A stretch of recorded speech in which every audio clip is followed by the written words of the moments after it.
भरोसा होगा वापस कि 370 हट गए, इतने महीने हो गए, अब हम जाके सुरक्षित वहां पे रह सकते हैं? जबकि ये बच्ची कह रही है कि मुझे डर नहीं लगता, मैं तो वापस चली जाऊंगी अभी भी अपने गांव में। रोहित जी, मन करता है कि इस बच्ची को सुनता रहूं। इसके एक एक शब्द में जो वेदना है और जो संकल्प है वो हम सब भारतीयों की आत्मा में घुसे। जिसने अपने पिता को 2 दिन हुए खोया है, 1 दिन हुए उसको अग्निदाह होते देखा है, उसके भीतर से एक एक शब्द जिस संकल्प के साथ, जिस साहस के साथ निकल रहा है, पूरे देश को वही सुनना है। उसके ऊपर बहस की कोई गुंजाइश नहीं है। किस बात पर बहस करें हम? किस बात का विवाद है? यह वह परिवार है, यह वह समुदाय है जो एक तरफ घृणा का पाठ है और दूसरी तरफ उपेक्षा का पाठ है। इन दो पाठों में पिस रहा है। घृणा उन इस्लामी आतंकियों की है जो हमारे अस्तित्व को मिटाना चाहते हैं।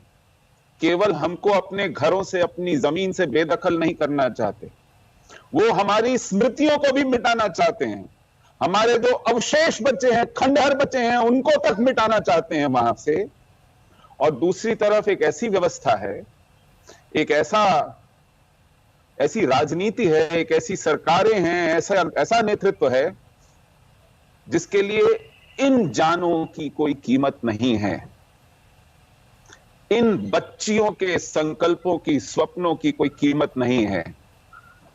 एक एक नागरिक, एक एक देशभक्त के अंदर जलती हुई ज्वाला की कोई कीमत नहीं है। हुर्रियत तो सालों साल, सैकड़ों करोड़ रुपए सिक्योरिटी पे खर्च करती है ये सरकारें। उनकी आवभगत में, उनकी एयर टिकट्स में, उनके होटल बिल्स में, उनके पेट्रोल के खर्च में, उनके इलाज में उनको दुनिया भर घुमाती हैं ये सरकारें। और जो जान हथेली पर लेकर अपने घर जाता है, चुनाव लड़ता है, अपने बागीचे फिर से खड़े करता है, उसके लिए एक ढेला नहीं है। उसके अंतिम संस्कार में सरकार का एक व्यक्ति नहीं आया, सहानुभूति जताने नहीं आया, हाल पूछने नहीं आया इस परिवार का। तो एक तरफ उपेक्षा है, व्यवस्थागत उपेक्षा है, और दूसरी तरफ वो घृणा है, जिहादी घृणा है। और इन दो पार्टों के बीच में देशभक्त पिस रहा है कश्मीर में। ठीक। इफ्तिखार मिसगर, आप तो ये कहते हैं ना कि हम कश्मीरियों की आवाज उठाते हैं, इनको कश्मीरी नहीं मानते क्या? मानते हैं, काफी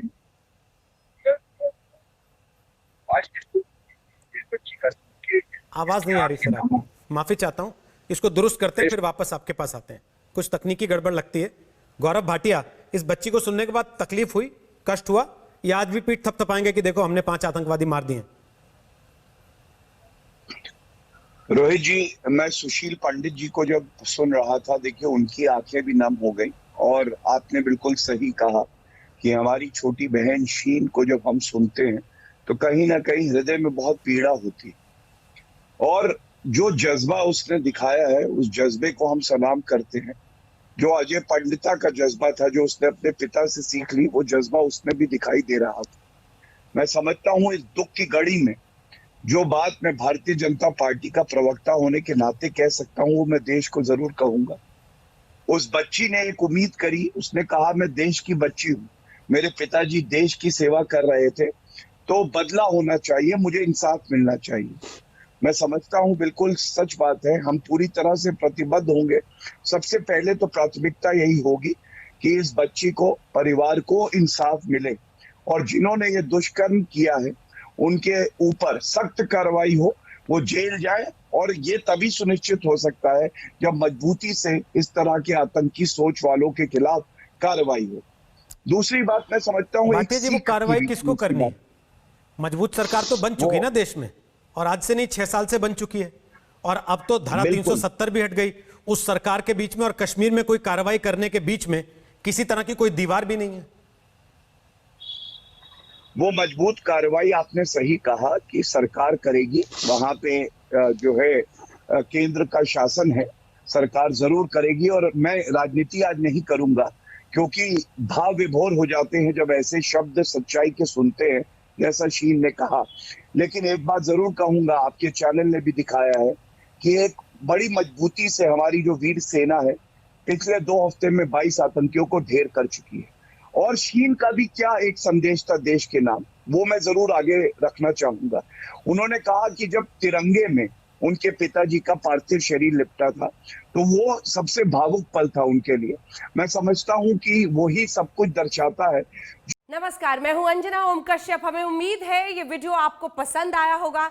लेटेस्ट खबरों के लिए यूं ही देखते रहिए आज तक, और इस वीडियो के पसंद आने पर लाइक, शेयर एंड सब्सक्राइब करना ना भूलें।